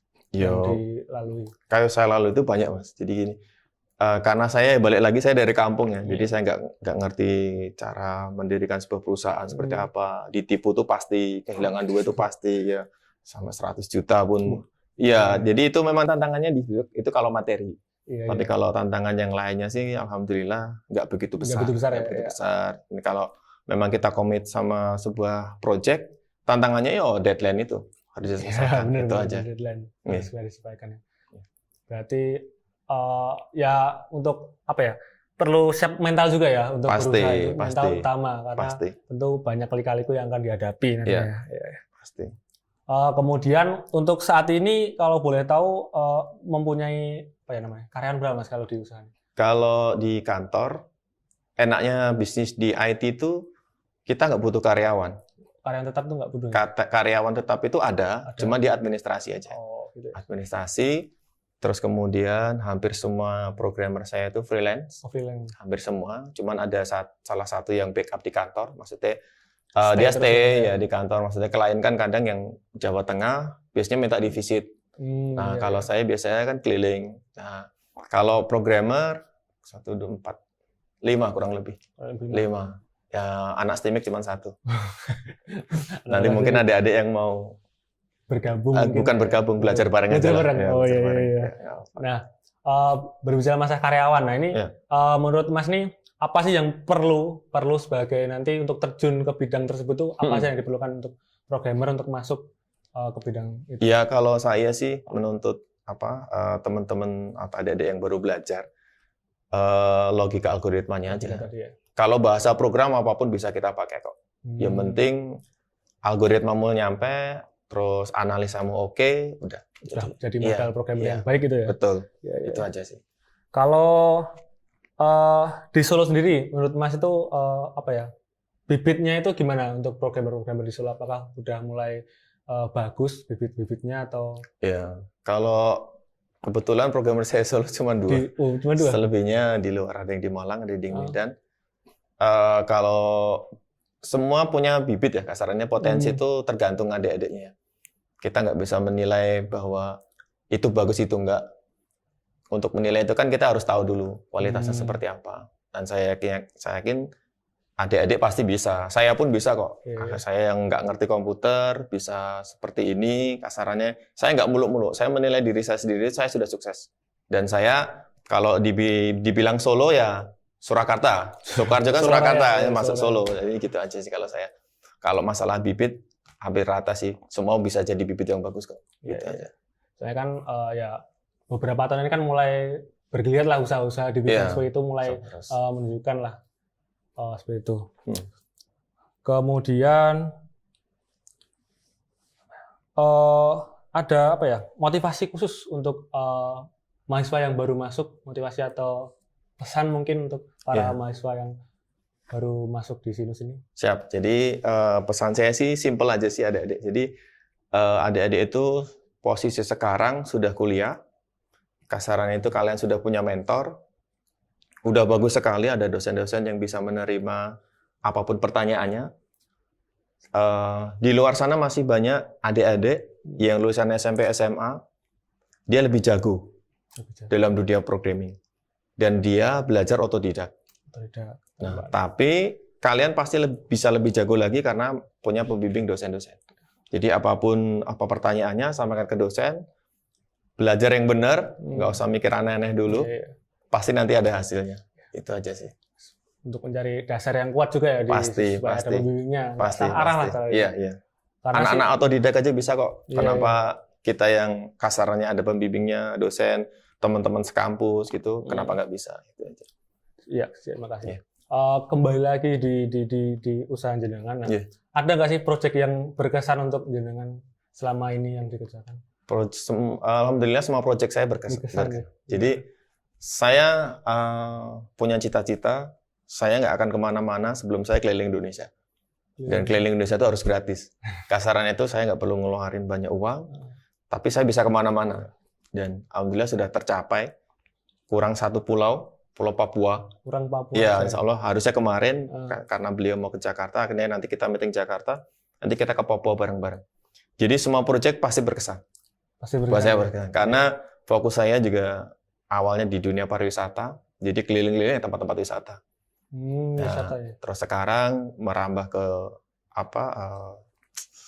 ada politiknya, jadi di DPRD, maksudnya itu kan lokasi beliau tuh pasti ada destinasi wisatanya. Kalau saya suka traveling, wisata, ya itulah. Semuanya pasti berkesan. Karena masing-masing daerah di Indonesia itu punya ciri khas sendiri. Ya, berarti udah dibayar dengan proyek ya, bisa keliling Indonesia. Betul. Papua aja ya tadi. Kurang Papua aja. Itu sih yang mungkin dapat kita gali dari Mas Khomari, dari kisah saat kuliah dulu. Hampir tidak bodoh amat dengan salah satu mata kuliah tadi yang disebutkan, tapi pada akhirnya menjadi ladang usaha yang digeluti hingga saat Alhamdulillah. ini. Semoga apa yang beliau ceritakan tadi dapat menjadikan motivasi tersendiri bagi kita, bagi jenengan khususnya, bagi maba-maba yang baru masuk kuliah. Seperti tadi pesannya, silahkan Anda fokuskan kuliah mau jadi apa nantinya, jadi Anda bisa mempersiapkan apa saja yang dibutuhkan untuk tujuan tersebut. Gitu. Ada tambahan lagi Mas mungkin yang mungkin disampaikan? Dikit aja sih buat adik-adik, kuliah yang benar, kerja, kuliah, mau milih kuliah atau mau milih kerja, karena semua ada resikonya. Kalau saya milih saran untuk adik-adik, kuliah dulu, cari ilmu, karena segala sesuatu tuh pasti ada biayanya. Dan pasti ada resikonya. Dan kalau kalian kuliah yang benar, ilmu yang benar, pasti nanti ke depannya rezeki kalian juga benar. Itu aja. Karena kalau orang kerja yang dicari uang. Jadi ada teman saya, ini saya cerita sedikit, teman saya itu saat dia mau kuliah, temennya udah kerja, ya pasti diejek, pasti. Iya, benar. Pasti. Itu resiko kita nggak apa-apa. Tapi suatu saat pasti sudah value-nya pasti sudah berbeda. Ya, pasti itu sudah berbeda. Nah, itu aja sih. Jadi kuliah dulu kalau memang niatnya kuliah yang benar. Setelah kuliah cari pengalaman, kerja, saran saya lagi jadi wira swasta. Baik. Gitu. Terakhir mungkin media sosial mungkin atau web yang bisa maba untuk teman-teman maba untuk bisa touch dengan jenengan. Oh, boleh. Jadi kalau saya websitenya deksa-inc.com, nanti mungkin bisa disampaikan. Kalau IG-nya Deksa Purnama. Iya, yang selebihnya nggak ada adminnya. Mungkin Gitu. kalau teman-teman maba ingin bertanya-tanya kan dengan secara pribadi mungkin. Boleh. Jadi kemarin memang kampus ada mau ngajak MOU kerjasama untuk magang. Jadi nanti adik-adik mungkin setelah cukup ilmunya, karena ya mohon maaf, saya nggak mungkin ngajarin mulai dari nol. Saya ngajarin pasti mau. Kasarannya mahasiswa sebelah aja ke kantor saya ajarin, apalagi adik-adik alumni sini. Nanti bisa ke kantor atau kontak saya, nanti nomornya mungkin bisa dicatat sama adik-adik, saya share ke masnya aja, nggak apa-apa. Kontak aja nanti belajar aja. Itu sudah menyediakan juga untuk sarana magang juga. Sarana magang kemarin sudah MOU sama kampus. Insya Allah nanti tanda tangannya saya belum tahu jadwalnya sama beliau. Kemarin draftnya sudah dikasih. Nanti kalau sudah oke, jadi adik-adik bisa. Bukan kalau saya sih nggak ngomong magang kok, keren banget. Belajar bareng lah kita, belajar bareng gitu. Ya, terima kasih. Mungkin itu yang dapat kita gali, kita dengar bersama cerita dari Mas Komar Sigit ini. Terima kasih atas atensinya untuk teman-teman semua. Akhir kata, wassalamualaikum warahmatullahi wabarakatuh. Waalaikumsalam warahmatullahi wabarakatuh.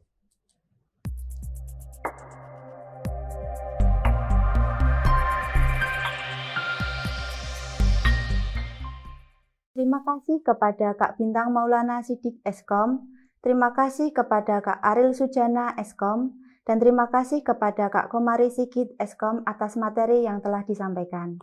Terima kasih juga kepada Bapak Budi Hartanto Eskom Mkom, dan terima kasih kepada Kak Nanang Setioko yang sudah memandu jalannya sesi materi kali ini. Itu tadi penjelasan tentang materi Digital Planner Motivation. Semoga apa yang telah disampaikan dapat dimengerti dan dipahami dengan baik oleh teman-teman mahasiswa baru sekalian.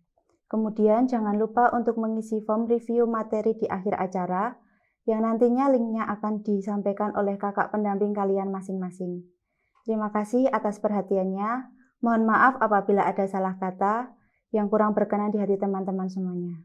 Wassalamualaikum warahmatullahi wabarakatuh.